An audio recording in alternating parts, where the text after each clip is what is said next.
নমস্কার, নতুন বাংলা থেকে বলছি সন্ময় বন্দ্যোপাধ্যায়।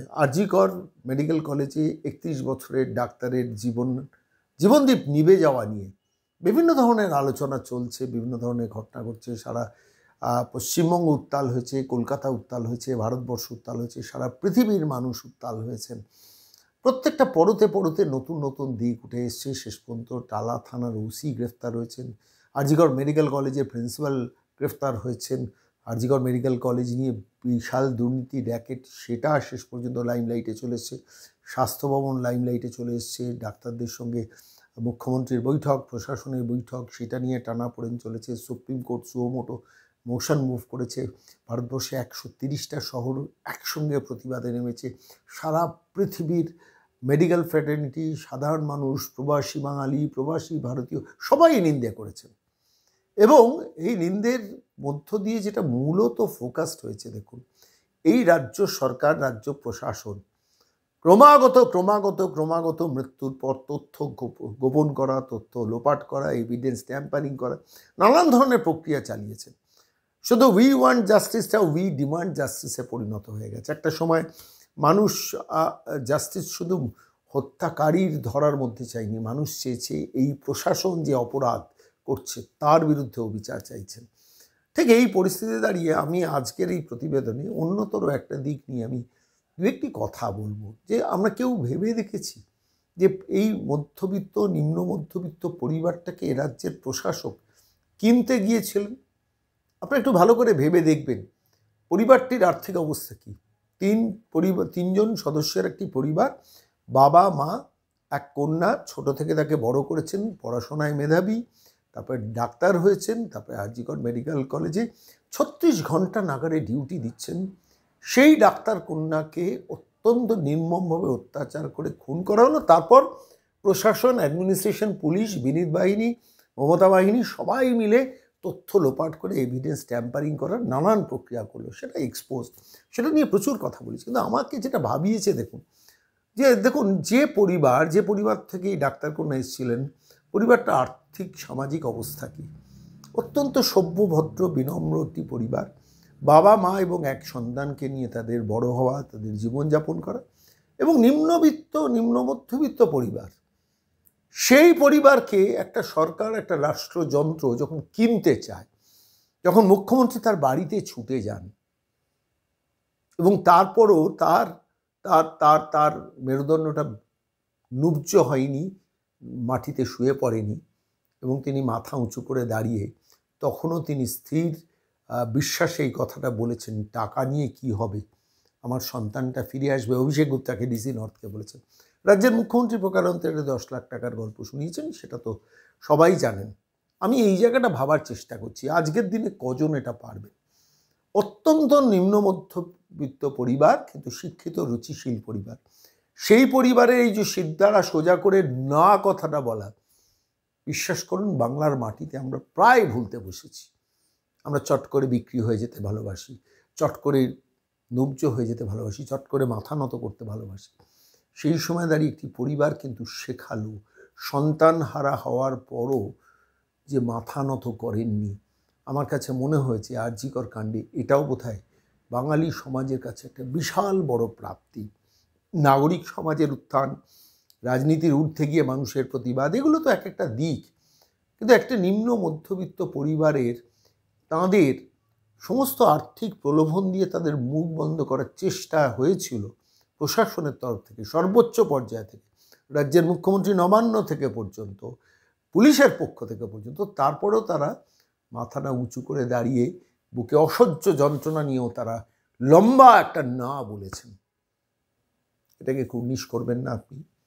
আমি আজকে এই তথ্যটা দিয়ে গতকাল ওই ধর্মতলায় রাজ্যের পরিষদীয় বিরোধী দলের নেতা শুভেন্দু অধিকারী একটা বক্তৃতা, একটা অংশ শোনাবো, যেখানে এই বিষয়টাও তিনি খুব সুন্দরভাবে উল্লেখ করেছেন।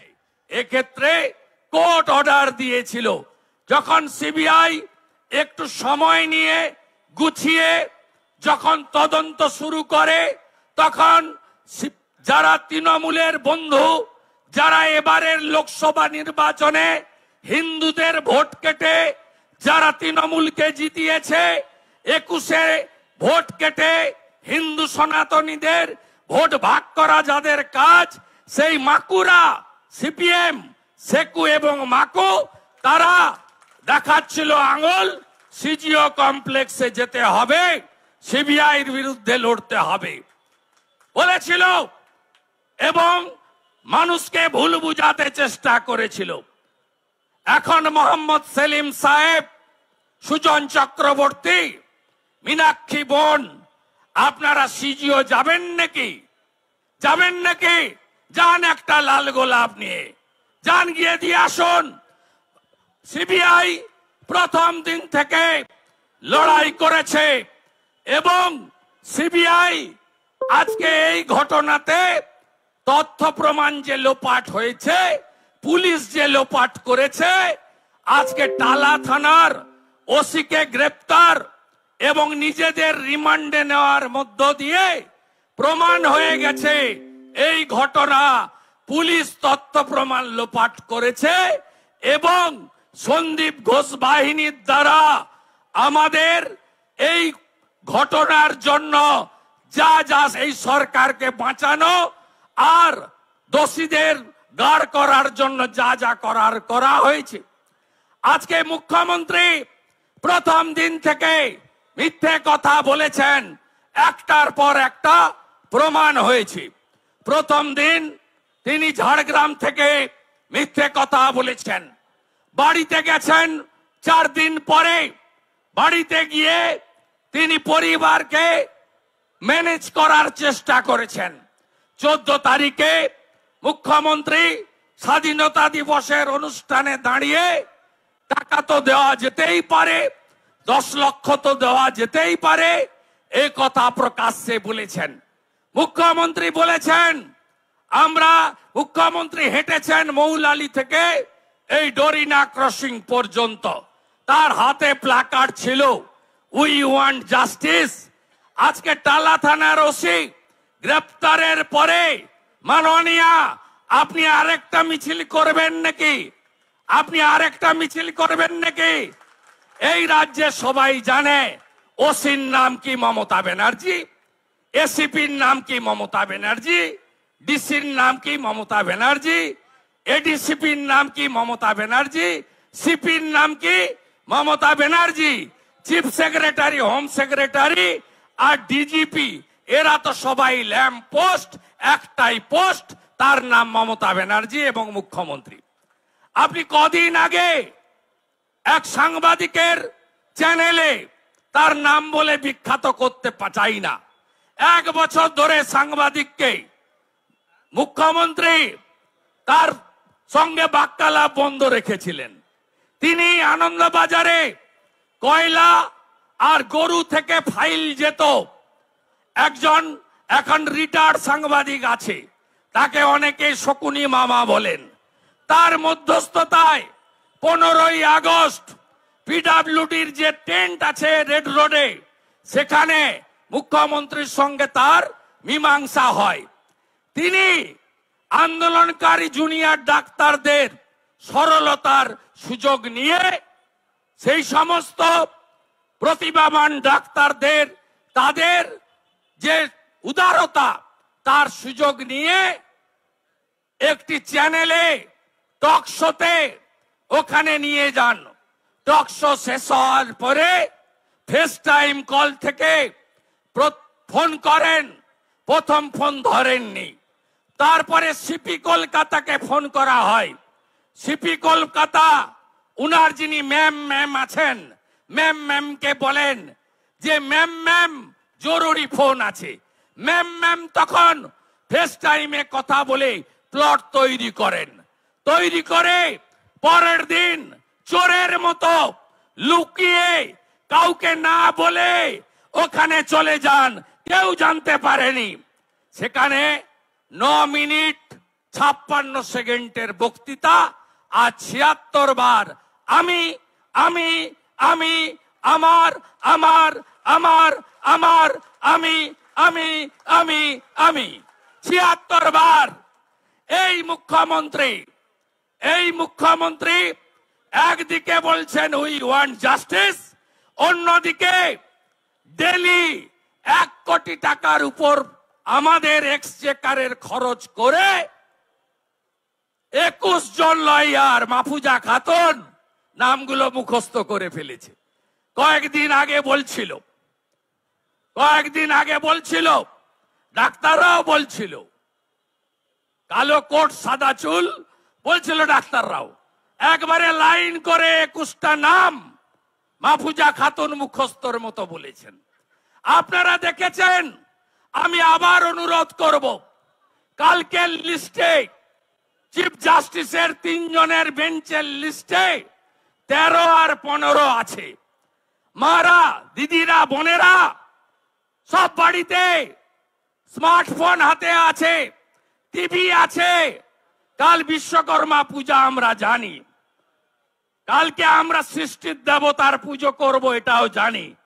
দয়া করে 10:30 থেকে আধ ঘন্টা 45 মিনিট আপনারা একটু দেখুন এই মুখ্যমন্ত্রী কিভাবে বাংলার মাটিতে দাঁড়িয়ে জাস্টিস করেন, আর কিভাবে ওর বাহিনীকে দিয়ে যাতে জাস্টিস না পায় তার জন্য কি করছে আপনারা প্রত্যেকে দেখবেন, চোখের সামনে দেখতে পাবেন। এর দ্বিচারিতা বলছিলেন না তথ্য প্রমাণ লোপাট হয়নি।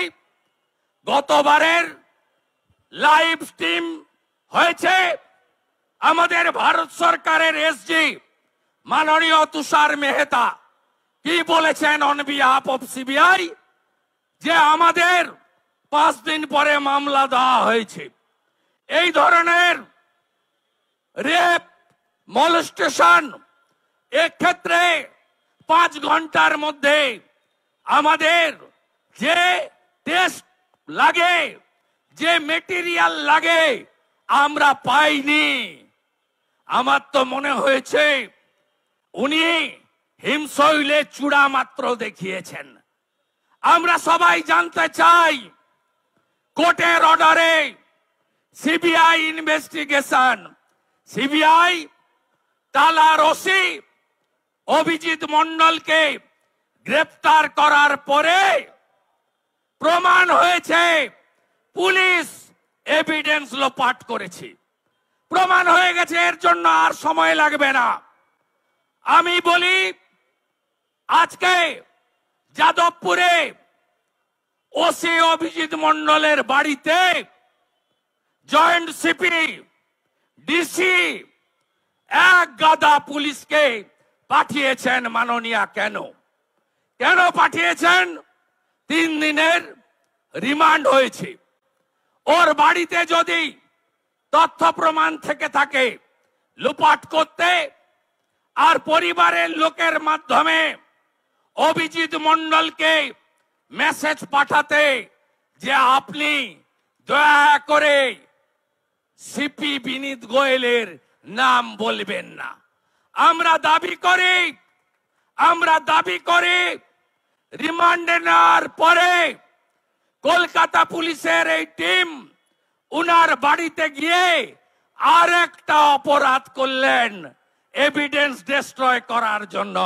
তাই সিবিআই এর বিরুদ্ধে ব্যবস্থা নেওয়া উচিত। একদিকে উই ওয়ান্ট জাস্টিস, অন্যদিকে কপিল সিব্বলের নেতৃত্বে 21 জন, আর অন্যদিকে টালা থানার রিমান্ডে থাকা ওসির বাড়িতে জয়েন্ট সিপি সহ 20 জনের জাম্বো টিম পাঠানো। দুটোর মধ্য দিয়ে প্রমাণ হয়েছে দফা 1 দাবি 1 মমতার পদত্যাগ। এর বাইরে কোনো ইস্যু নেই। আর আমরা বিনীত গোয়েলের অপসারণ চাই না, আমরা চাই গ্রেপ্তার। আমরা চাই বিনীত গোয়েলের ফোনগুলো নিক সিবিআই। 9 তারিখে, 8 তারিখের রাতে, 14 তারিখের রাতে মমতা বন্দ্যোপাধ্যায় কতবার ইনস্ট্রাকশন দিয়েছেন বাংলার মানুষ জানতে চায়। বাংলার মানুষ সিবিআইয়ের কাছে এটা প্রত্যাশা